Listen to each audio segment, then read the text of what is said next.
Welcome again, folks, to the Washington Babylon podcast with Ken Silverstein.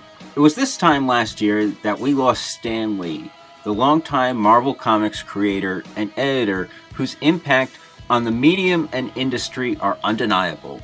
At the time, we sat down for an interview with Dr. Todd Steven Burroughs, the brilliant media studies professor who authored the indispensable Marvel's Black Panther, a comic book biography from Stan Lee to Ta-Nehisi Coates, published by Diasporic Africa Press, a volume that I cannot recommend highly enough as a gift for the holidays. This month, following comments of the great Martin Scorsese, who compared Marvel films to theme parks in an interview and went on to describe his dismay with their impact on the film industry in a recent New York Times editorial, a wider conversation about superhero films is happening in the press. This seemed like a perfect chance to syndicate our discussion with Dr. Burroughs and consider what to make of the undeniable impact Marvel Comics is having on our national culture and discourse. Stan Lee deserves the, P.T. Barnum space in popular culture. I mean, he was unapologetically a kind of a P.T. Barnum figure of comics. I mean, he was just a guy who, a working class Jewish guy with no college education who, got a job with his cousin-in-law. But he saw, as American mass media began to develop, that these magazines had more cultural power than people had realized. And he realized that if he set himself free and he set the artists free, they could create strong popular culture, art, and entertainment. And he became the P.T. Barnum of that, of this kind of mechanism he created with Jack and Steve Ditko, which is now Marvel Comics, which is now the Marvel phenomenon. Right. So one of the major titles that's really exploded, especially in the past 18 months, was Black Panther, and you wrote a book on that title. I was wondering if you could kind of summarize what you think the trajectory has been with that over his lifetime. You mean in terms of his creation of the Black Panther or the impact of the Black Panther? Both, yeah. Okay, sure. Stan Lee, as a Cold War liberal, was many different things, right? He was anti-communist. He was one of those working class American Jews who very carefully, used their platform in mass culture to try to deal with World War II. I mean, what's clear in the literature is that many of these working class Jews in media were very afraid to deal with the Holocaust, so they never dealt with that. But they did deal with World War II. I mean, so ergo, you have, Joe Simon and Jack Kirby's Captain America in his first issue, punching Hitler. And I mean, this was before Pearl Harbor, right? So you have this kind of Cold War social consciousness that Stan Lee has, and Jack Kirby and Steve Ditko. So when they set out to create the Marvel Universe, they were using their own individual philosophies. Now, Steve Ditko was an objectivist. I'm mispronouncing that. A follower of Ayn Rand. There we go. So he had his own ideas, and he often clashed with Stan Lee in terms of how Spider-Man would develop as an individual. So they feuded, and then he left, and then John Romita came in, and then Spider-Man became this hip, swinging 1960s, swinging pun intended, 1960s, figure almost of the counterculture, right? Jack Kirby was an imaginaut. He would imagine entire universes. And it was Stan's job to kind of rein him in and pull him back. So when we talk about Black Panther, we're talking about the fact that these are three white working-class Jewish men who are living and working in New York City and who are conscious, right? They live in a New York City that has 7 newspapers. They live in a New York City, 7 daily newspapers. They live in a New York City that has the United Nations, right? So they're paying attention to what is going on around them. So the Black Panther comes as a result of Stan Lee and Jack Kirby looking at the civil rights movement, looking at the African liberation movement, looking at Lumumba and Nkrumah, people like that, who were literally in town at the UN, right? And deciding that they needed a superhero to represent that new African liberation / black liberation movement. So Jack Kirby creates a character, kind of a black swashbuckling Earl Flynn type character that he calls the Cold Tiger. And Stan, as art director, looks at that and goes, no, that doesn't work, Jack. Try it again. And so Jack Kirby goes back to the drawing board and he draws the Black Panther. And the book comes out in 1966. The issue of the Fantastic Four that had him in it, issue number 52. It comes out in between the founding of the Lowndes County Freedom Organization and right before the founding of the Black Panther Party.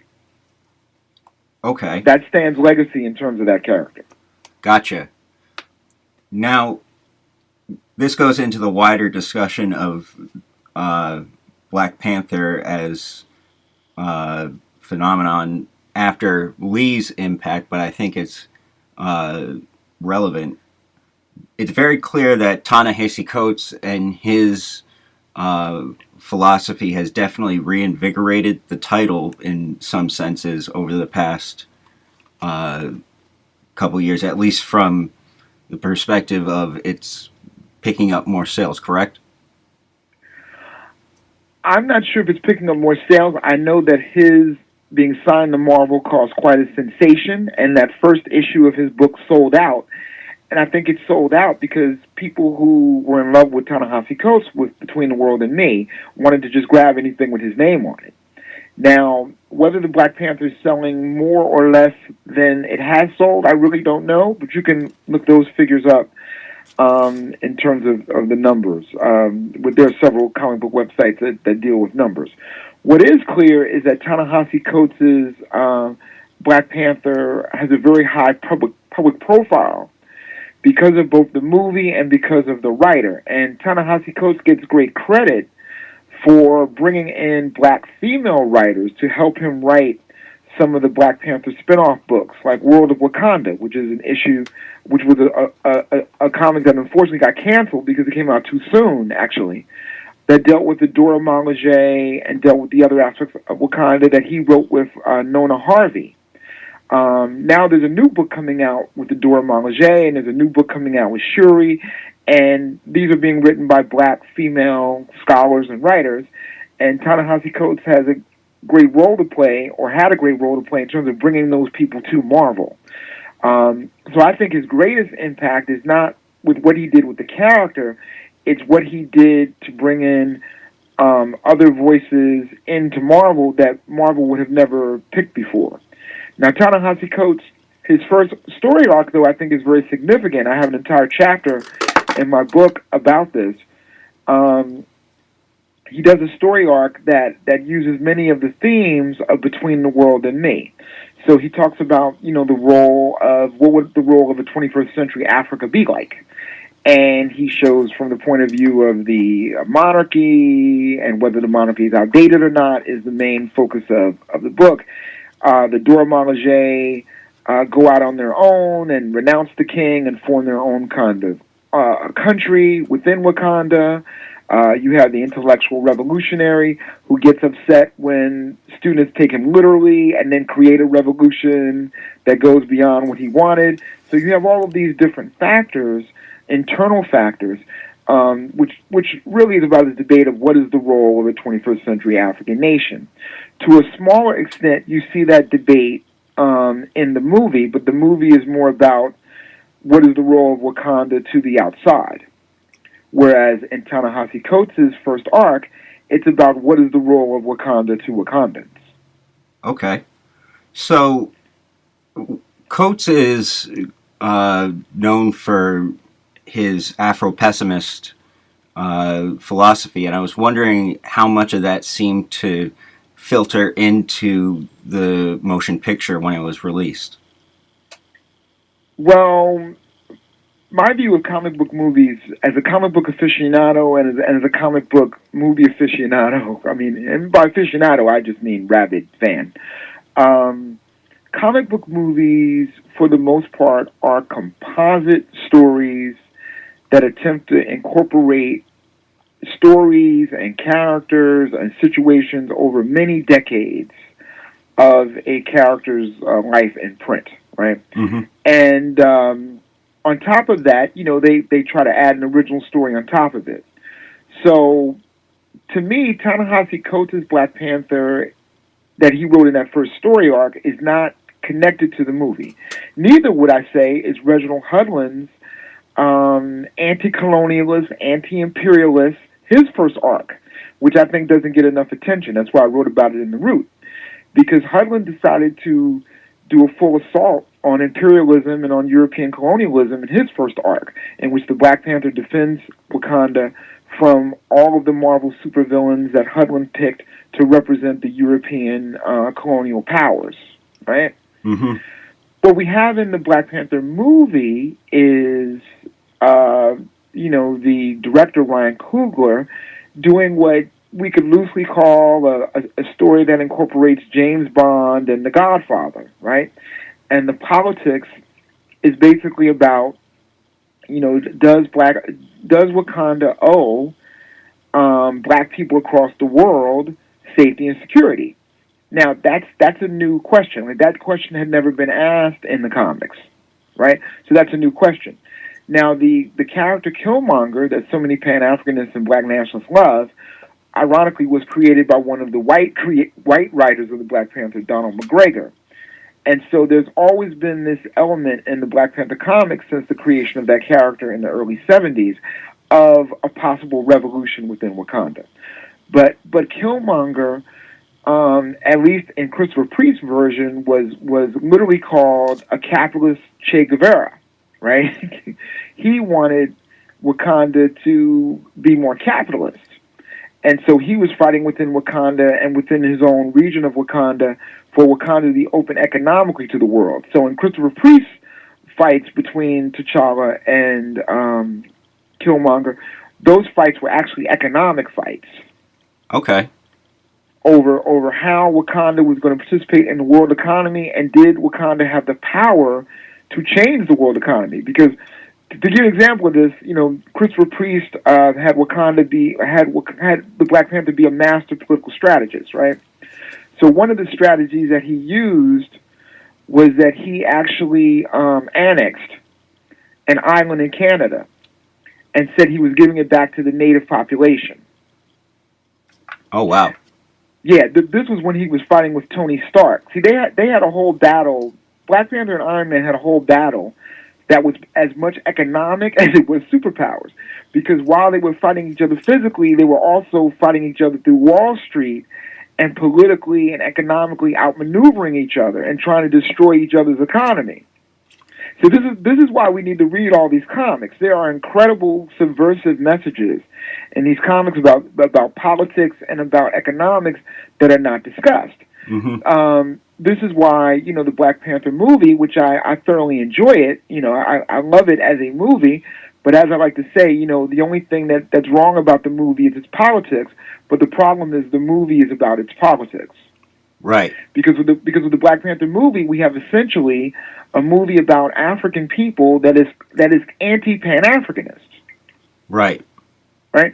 The people in the movie, with the exception of the narrator who gets killed, right, in the beginning, and the exception of the white characters, never even mention the word Africa. They talk about Wakanda and the larger world. Most of the characters in the movie talk about Wakanda and the larger world. They don't talk about Pan-Africanism. Why? Because Pan-Africanism would have been the easy compromise that Panther and Killmonger could have had in the movie. Mm. Right? Killmonger says, right, we've got to go and we've got to protect African people everywhere, and we've got to use our armament, we've got to use arms, we've got to use self-defense, and if that means political violence, we have to use that too, right? He says that's what we have to do. And T'Challa and Wakandans say, no, we don't participate in the outside world. So what's the compromise? Well, why can't we go to the African Union and build an African federated state? Right. But they won't do that in the movie. Exactly. Right? So as my friend Dr. Jared Ball points out on his website at mixwhatilike.org, he has a posting of Lumumba's address to the United Nations. It is the exact opposite of what T'Challa says at the first post-credit sequence of the movie, right? T'Challa comes out, and he gives what the filmmakers and what other people believe is an anti-Trump statement, right? We are not apart, we are all together, and, et cetera, et cetera. But what is he actually doing? He's actually opening up all of the technology, all of the wealth that they have to the West, which is an insane move, right? Right? Okay, but they're doing that. They're doing that not only to make the political point, right? They're liberals, right? So they're doing that not only to make the political point to be anti-Trump, but they're also doing it, why? Because Wakanda and the Black Panther are now part of a $1 billion franchise called Marvel Films. And so they needed Wakanda to open up to the West. Why? So that the West could come and visit them in Avengers Infinity War. Right. Right? Exactly. Avengers Infinity War, the superheroes are going, we don't know what to do, right? They're coming, these people are coming, and the vision is, our technology is destroyed, right? The vision, right? And we don't know what to do. So Captain America symbolically says, I know what to do. Right. Let's go to our friends in Africa, and let's beg them to help us with our technology. Oh, and by the way, we need your entire country to be the focal point for an invasion. Right. Now, a colleague of mine who's a black psychologist says that represents the West bringing in disease and all of the negative things into Africa that they brought in through colonialism. Right? Because in Avengers Infinity War, you have an entire country playing the role of Magic Negro. Wow. Okay. And see, this is why Ava DuVernay did not get to direct Black Panther, because Ava DuVernay was going to bring out her inner Julie Dash, and that was going to be a film about Africa and the role of Africans in Africa. And Marvel said no. You can look all this up. Marvel said no. That's fascinating. And then Brian Coogler comes in and says, I'll do The Godfather. I'll do James Bond. Okay. And I think it's fascinating that they stage the appearance of the two kings of Wakanda with a framing and camera setup that mimics how Lumumba appeared at the United Nations. But see, that's what I'm saying. But he delivers every African in the movie, with the exception of the narrator, the uncle who gets killed, right? Every African in that movie delivers an anti-Pan-African message. Right. Exactly. So T'Challa comes out in the post-credit sequence, and he joins the world, and I'm sitting there going like, well, how come he's not making that speech at the African Union? Imagine if that exact speech had been made in the African Union. Right. It would have been an entirely different movie. But it wouldn't have set up Wakanda to be the nursemaid for American superhero imperialists. Right. And the other very... Wakanda opens its doors and you get an invasion. Exactly. Right. And then... And what do these countries do for Wakanda? Nothing. Exactly. What does Captain America say in Avengers Infinity War when he comes up to T'Challa, right? He says, I'm always thanking you for something. Wow. That's Did very you see that? Yep. And I think it's also interesting the very heavy emphasis that is placed upon the CIA agent. And now, let me tell you why the CIA agent exists. Okay. See, again, these stories are not studied. Like, for instance, the story I told you about Black Panther and Iron Man and the economics and all that, like, no one's ever going to talk about that other than you. And I'll tell you the storyline. You can read the summaries of, so you can see what I'm talking about. Go to, when you go online, type in Christopher Priest, Black Panther, Enemy of the State 2. Now, that's Enemy of the State 2. What I didn't tell you was that Enemy of the State 1 was about the Russians, with the help of the CIA, trying to invade Wakanda and trying to destroy the economics of Wakanda, and the Black Panther having to turn against the Avengers and to turn against Captain America to defend his country. That's the first Priest arc. Okay. It's called Enemy of the State 1. Enemy of the State 2 is when T'Challa and Tony Stark try to outmaneuver each other in world economics and because they're battling over something, or they're trying to find out a third force that's trying to destroy the country. So they battle each other using their companies and using their wealth, and that's Enemy of the State 2. Okay. Okay. So there are all these subversive things that again no one's going to talk about other than you. Okay. Right? So when you look these things up, you'll see that there are plenty of things to talk about there. Now, let's go back to the CIA agent. The CIA agent, Everett Ross, was invented by the first black writer of Black Panther, Christopher Priest. Now, he created the character for several reasons. First, he wanted... First of all, he was afraid that a comic with all black people in it wouldn't sell, as the main characters wouldn't sell. And the fear comes from the fact that Black Panther comes out in 1998. His first issue was like last month. Like the 20th anniversary of his first issue was last month. And by the way, he was the first black writer to do the character. So the character existed 32 years before a black person ever wrote it. Wow. So he's the first one to write it. So he immediately puts in a white narrator. He gives the Black Panther a former white girlfriend, and he makes his arch villain his adopted white brother. Now, why does the first black writer do this? Because Milestone Comics had died the year before. Right. And he was scared to death that nobody was going to read this book. Okay. So he takes the CIA character and makes the CIA character T'Challa's friend and foil. Okay. Okay?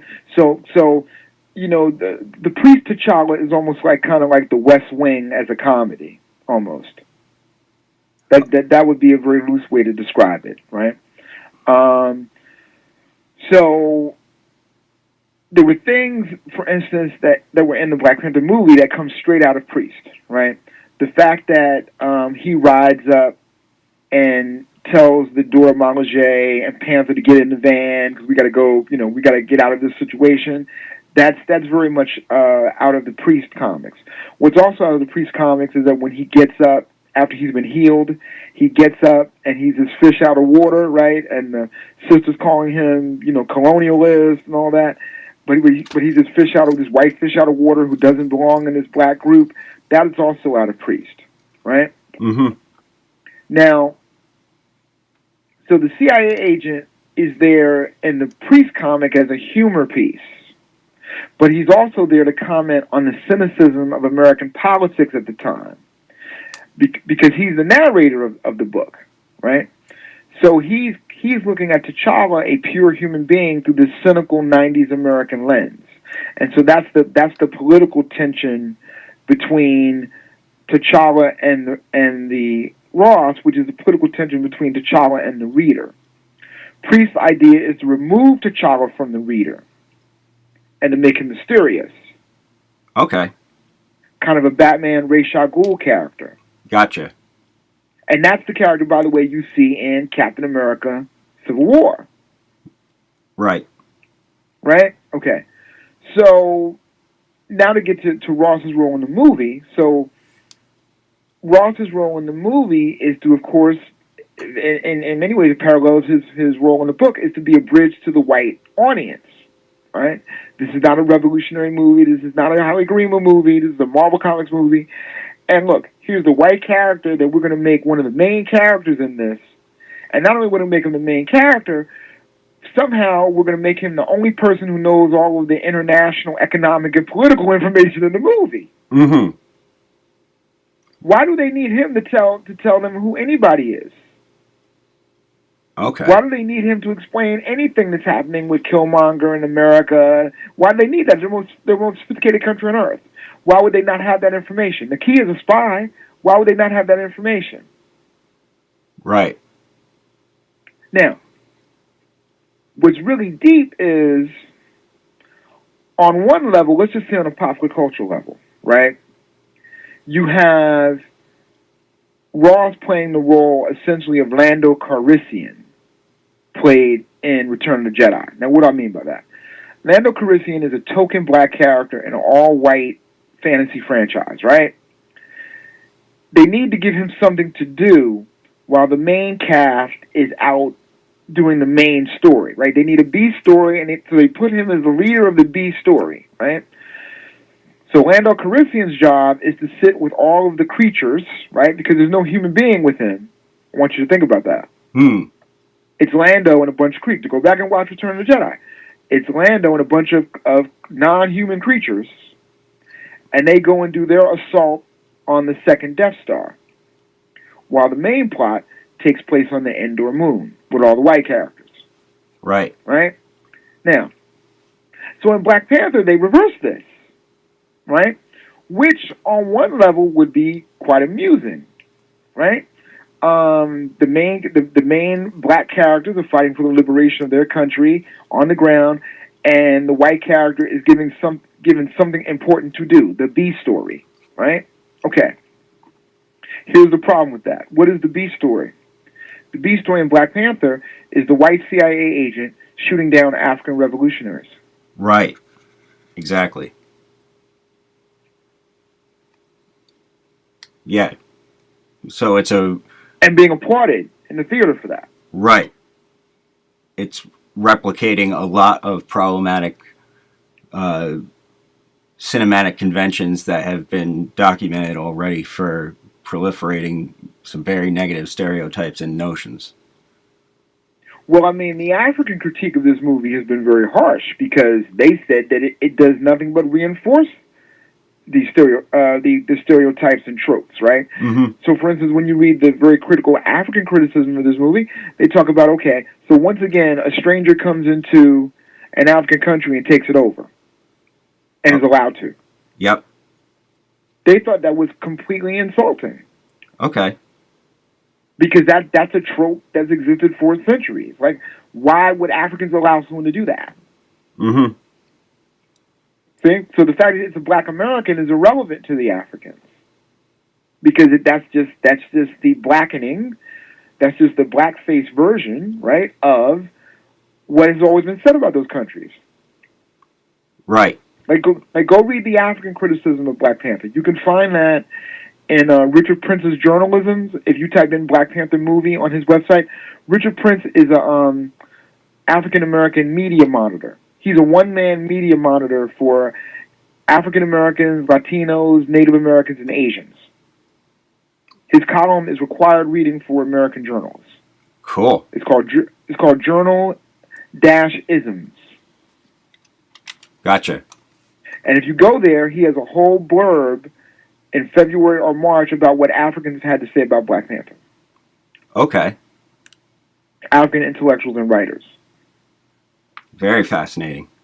Because remember, this is a black American presentation of Africa. This is not an African interpretation of Africa. This is a black American interpretation of Africa. The fact that most of the actors are one generation removed from Africa is not relevant. Right. They are, to Africans, they are black American actors. Okay. Right? Lupita Nyong'o, to give you an example of what I mean, describes herself as half Nigerian, half Mexican. Okay.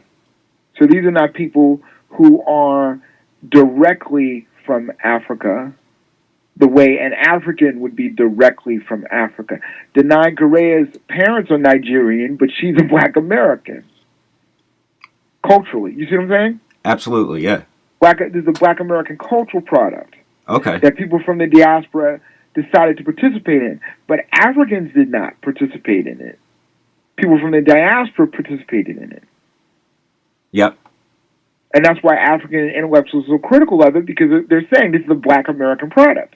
Okay. And it is, from the music to the directing to the writing. It's a black American product produced by Disney. Right. For dissemination around the world. Right. Because why? Because Disney doesn't want to leave any audience on the table. Mm-hmm. Yeah. Because what's not talked about is that Disney, up until 10 years ago, Disney was the corporation, the conglomerate for girls. And they couldn't get boys to save their lives, and they wanted boys. Yep. So they bought Star Wars. So they bought the top boys properties. They bought Star Wars, and they bought Marvel Comics. Now they bought Marvel Comics for like $3 billion or something, and people on Wall Street said they were insane. You can look this up. Yep. I remember it. Right.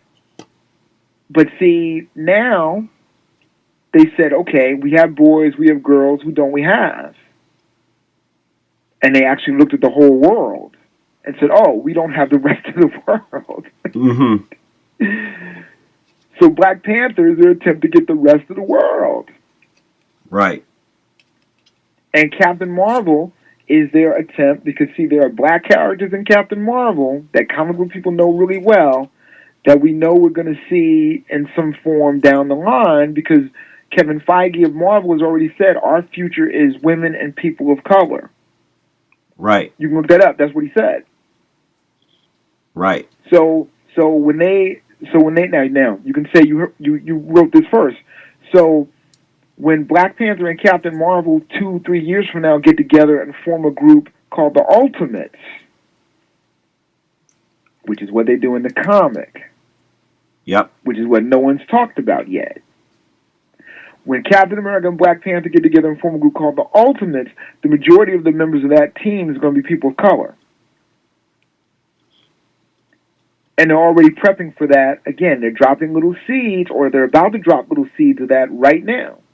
Because in the Spider-Man Homecoming movie, you see Childish Gambino play the uncle of the Black Spider-Man. Okay. Only people in comics knew that. Okay. You see what I'm saying? So they're preparing for this right now. Mm-hmm. And they've got the animated film that features a Miles Morales character coming out. And that's coming out. And that's coming out in December. So they're preparing for this. Disney looked at the world and looked at the demographics and said, there are literally billions of dollars we're not getting. Right. So they're happy to let Chris Evans and all those people go. They're happy to let them go. Mm-hmm. Yep. Because they get to start over now with audience-identifiable characters of color that they then get to use. Right. It's very typical. You see this even in non-superhero properties. For instance, I don't know if you watch Doctor Who, but Doctor Who's episode just last week was written by an East Indian. The first time I've ever seen that. I don't know if it's the first time it existed, but it's the first time I've ever seen that. And the whole story is about the partitioning of India and Pakistan. Oh, wow. Because one of the doctor's companions is Pakistani, a young Pakistani woman. And she goes back to see her grandmother get married during the partition of India. Now, this is written by an East Indian. Okay. That's fascinating. See, they're getting it. Mm-hmm. They're getting it. Yep. If you're not marketing the women of color, you're not marketing to the next century. Right. The next century, all the billions are going to be made by women of color. Right. And so this is why, one of the first things that Feige said after the initial success of Black Panther movie is, we would love to do a movie with just the female characters. Okay. Now, I'd be first in line on Thursday night to see that movie, right? That'd be Shuri. That would be the Dora Milaje, right, who's led by Denai Guerre from The Walking Dead, right? Already a favorite character already in fantasy. And imagine a movie with just the black female characters in it. Right. Now, if you think that sounds a bit far-fetched, well, Black Widow just got a director. Yep. So Scarlett Johansson's going to do a Black Widow movie. Forget about the dudes. Yep. See, Disney's clear. Disney, as we know, is the master of world emotional manipulation, and they're the masters of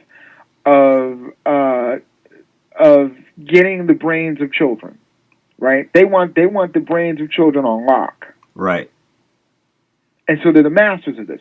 So they've already done the demographic research to see where they're going to go.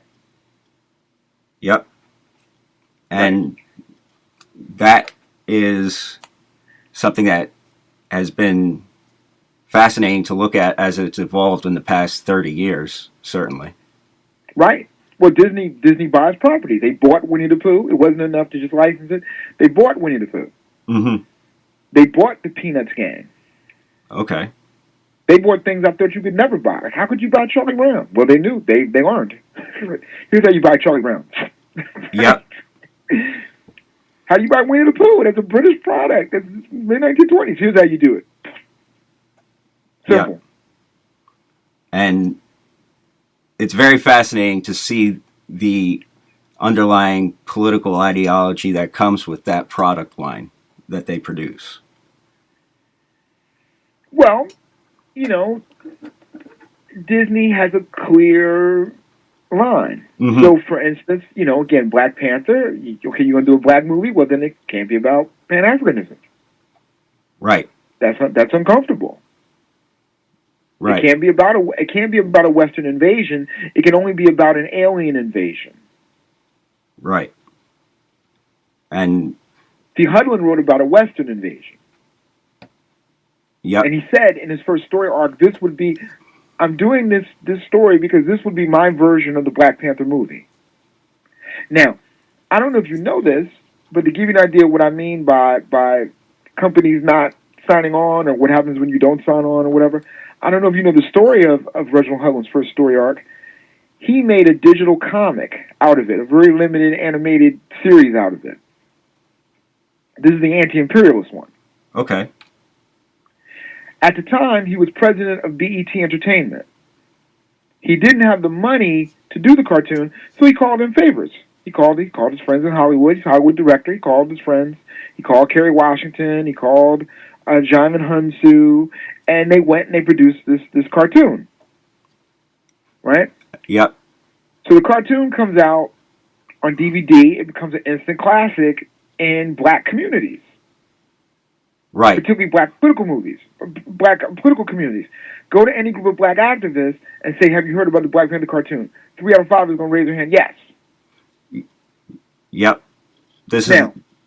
Now, when did it air on American television? It aired on American television almost 2 years after it was made. Right. Because Reginald Hudlin had to fight BET, where he worked for as an executive in charge of entertainment. He had to fight with his own network to air it. That's amazing. It aired in Australia on the ABC Australian Broadcasting Network before it aired in the United States. That's astounding. And what they told him was, it's skewered too old. That's what they told him. Yeah, right. And so it finally aired on BET almost 2 years after it was made. Right. Now remember, it has the biggest star. It has some of the biggest stars in Black America in it. Alfre Woodard plays Ramonda. Do you see what I'm saying? Yeah. And they didn't want to air it. Jill Scott plays Storm. Right. But they didn't want to air it. Mm-hmm.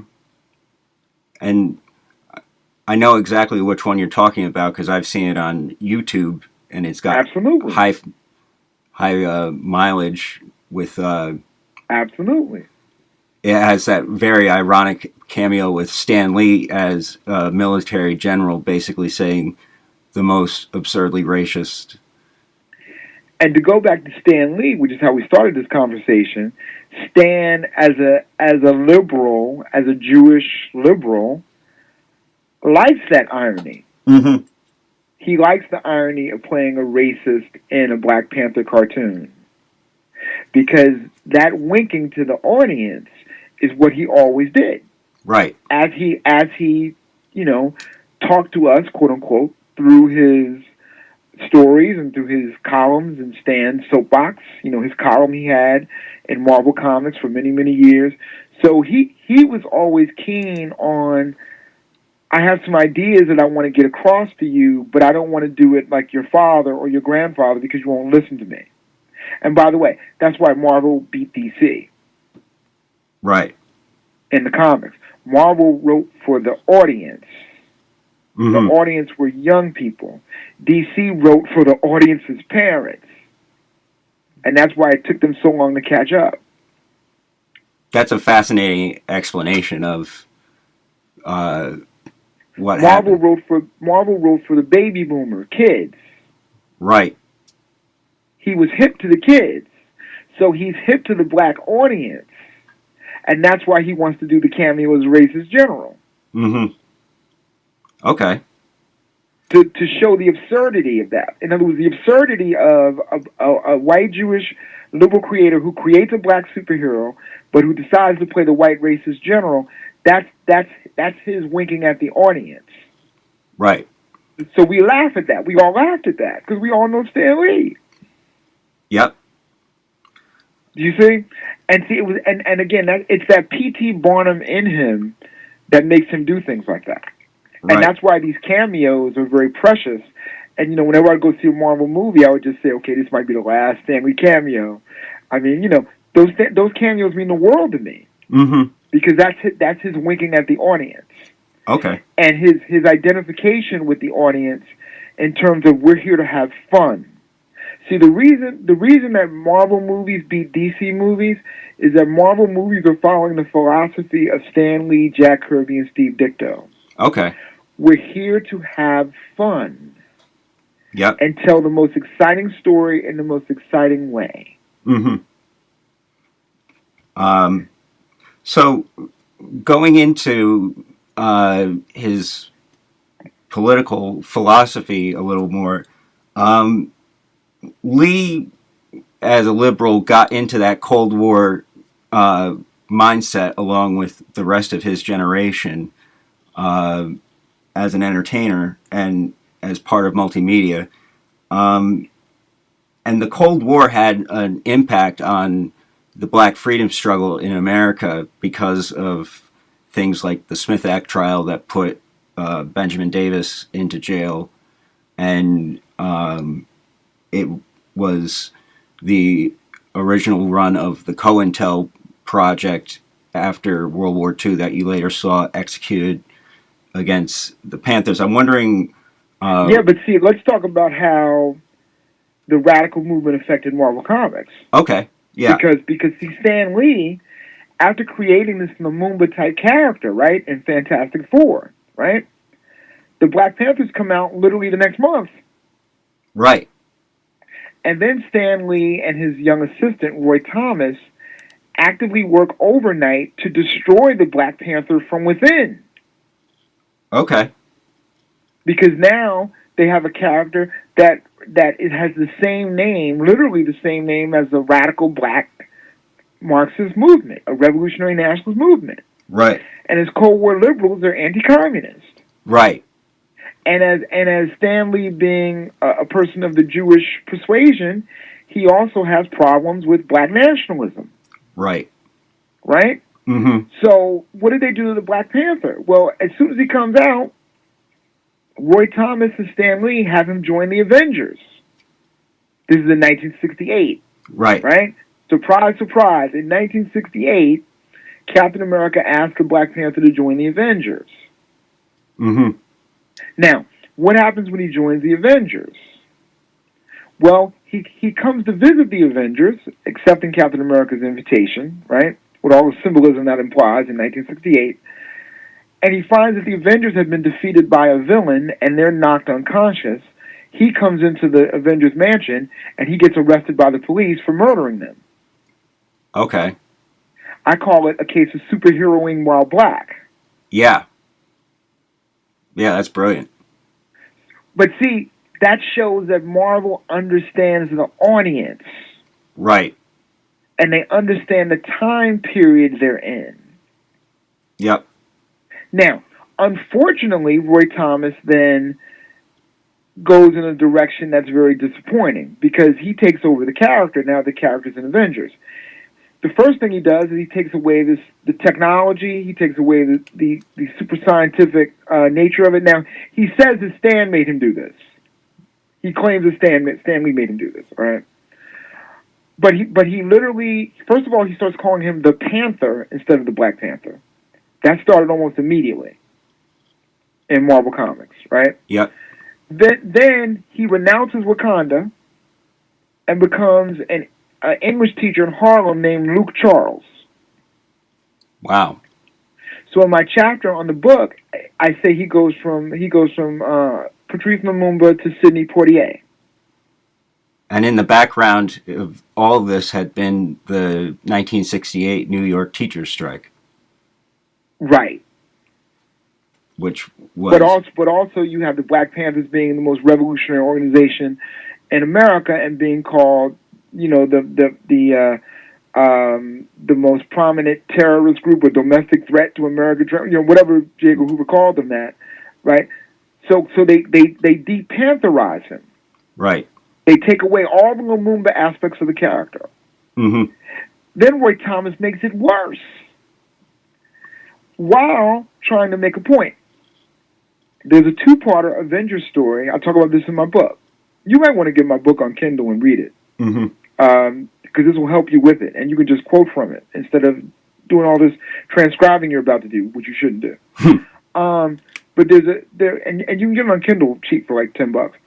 So there's a whole story that Roy Thomas does where he has the Panther go up against a superhero version of the Ku Klux Klan called the Sons of the Serpent.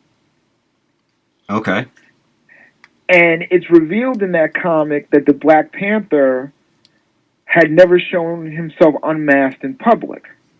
So Roy Thomas takes the idea that in other words, he's a liberal. So he goes, I want the Black Panther to represent every man. So in some ridiculous way, he's decided that the Black Panther has to unmask himself as a black man.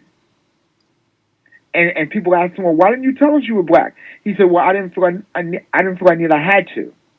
Now, this is completely ridiculous, right? Because he's a proud African in the Fantastic Four. Mm-hmm. Masked and unmasked. But Roy Thomas is trying to make a point about I'm just a man. Okay. He's trying to make this liberal point, right? Mm-hmm. Now, the real crazy thing about this storyline that's just as crazy as that, at one point he has a white villain run around as the Black Panther. Right. So the Black Panther has to capture the white villain who's walking around as him. This is with no sense of irony from Roy Thomas, because he's trying to make this point about we're all human. Yeah. A universalist. Right. And this is in 1968. Mm-hmm. Coincidence? No. Right. Do you see? Absolutely. Now, between 1968 and 1972, they even attempt to change his name to the Black Leopard. Okay. So there's an issue in Fantastic Four. You can look this up very easily. There's an issue in Fantastic Four where he returns to the pages of the Fantastic Four as the Black Leopard, and they're fighting in a place that's clearly South Africa. Okay. And the Fantastic Four asked him in 1970, 71, why did you change your name? He said, I didn't want to be affiliated with the politics of the United States. Why? Because at that point we're dealing with the aftermath of Huey versus Eldridge. Okay. So the liberal aspect of Marvel Comics came back to bite itself on the ass when politics went from being liberal to being revolutionary. Right. So I'm wondering, this is not necessarily Black Panther, but it is Marvel Comics using black politics as part of a parable. What your feeling is about how the X-Men tried to, at some point, use the standoff between Charles Xavier and Magneto as a kind of liberal media representation of Malcolm X as opposed to Martin Luther King in political philosophy. Well, I mean, every documentary on comics talks about this at length. Mm-hmm. The X-Men were created in 1963. Right. Same year as the March on Washington. Mm-hmm. Yeah. Stan Lee is a American Cold War liberal Jew. Mm-hmm. So the heroes are the integrationists, and the villains are the nationalists. Right. But that was in play from 1963 onward. Mm-hmm. That's never changed. Right. So Magneto, you don't even have to read the comics for this. You can just watch the 90s cartoon. Magneto tries every single thing a black nationalist would try. Right. And he always fails. Yep. And he fails because he, quote-unquote, doesn't have the right values. Well, what are the right values? The right values are integration, assimilation. Right.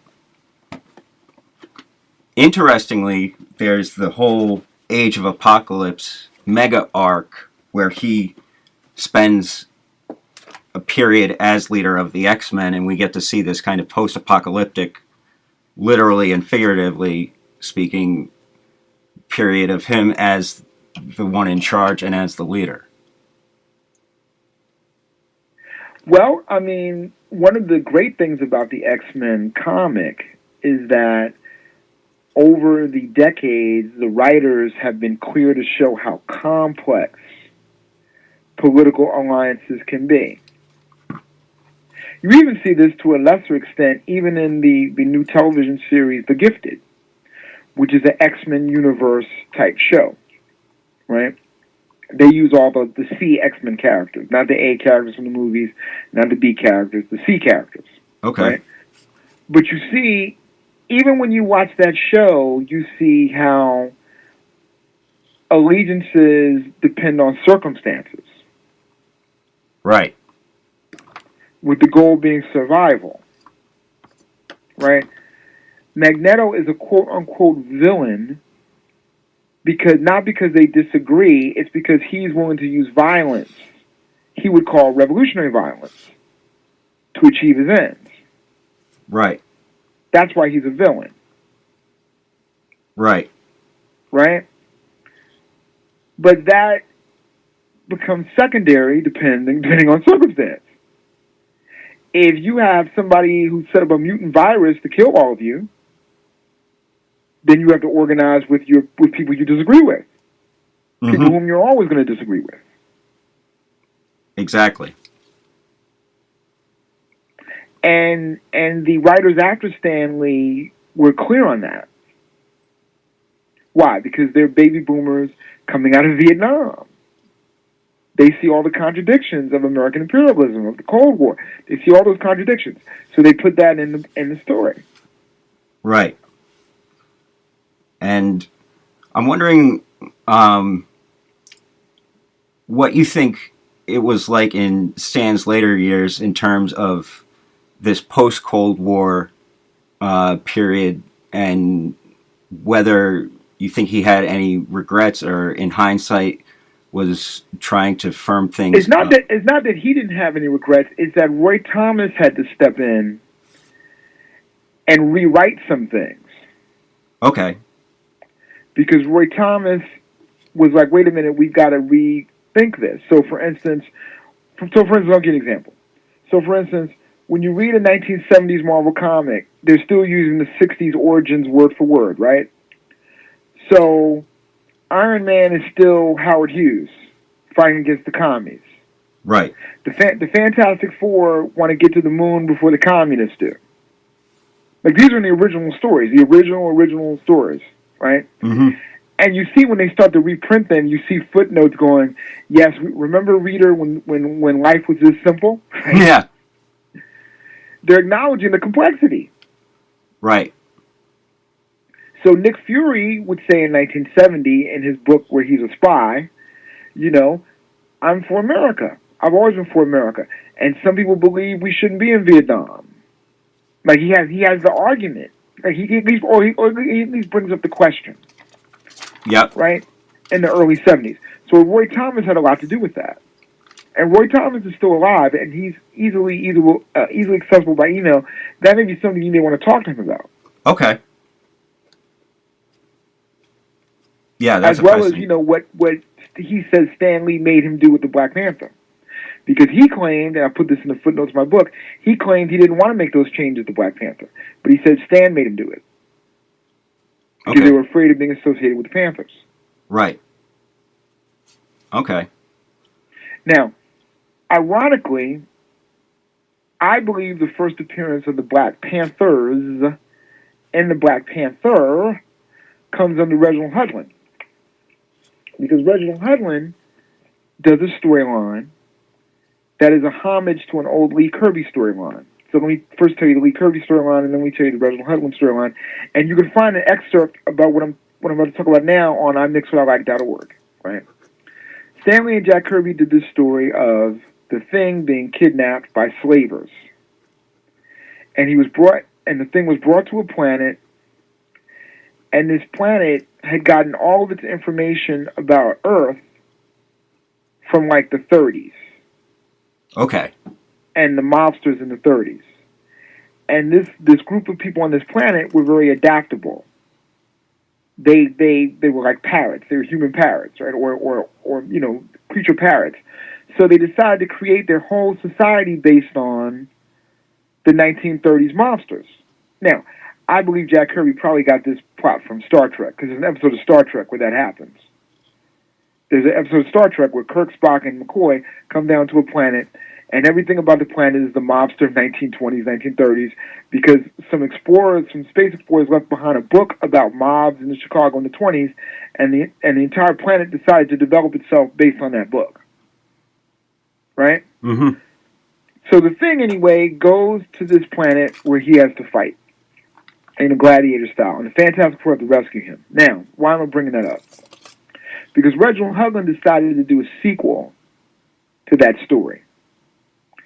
In that story, the Black Panther and Storm, who are now leaders of the Fantastic Four. So it's now So the Fantastic Four are now Black Panther, Storm, Johnny Storm, the Human Torch, and the Thing.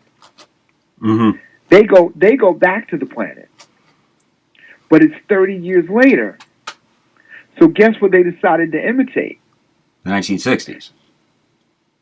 They decided to imitate not just the 1960s, but the entire spectrum of the Black liberation movement.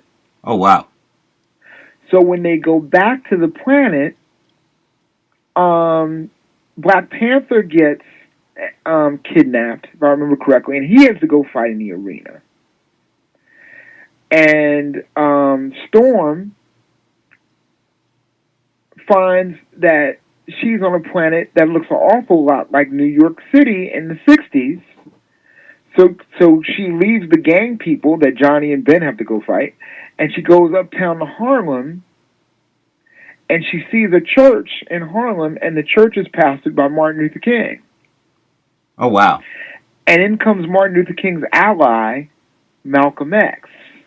Wow. Who's the leader of the Black Panther Party. So they all combine forces and create an underground guerrilla army to go rescue T'Challa. So it's Martin Luther King, Malcolm X, and the Black Panthers going to rescue T'Challa. Mm-hmm. That's Reginald Hudlin. Yep. That's a fascinating concept.